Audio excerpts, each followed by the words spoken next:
Hey everyone, welcome back to Editing Craft. Today, I'll show you how to remove the background from any video, even if it's not a green screen, using Filmora Go. And it only takes one click. Let's get started. First, open Filmora Go and tap on New Project. Now, choose a background for your video. It can be anything.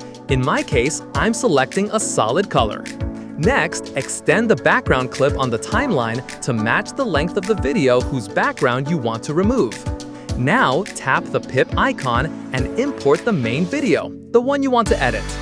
Once it's added, tap on the video, scroll the toolbar, and select Smart Cutout.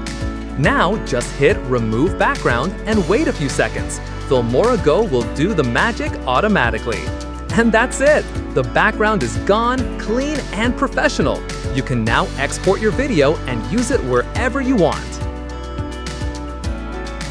If you found this helpful, make sure to like the video, subscribe to Editing Craft, and stay tuned for more editing tips.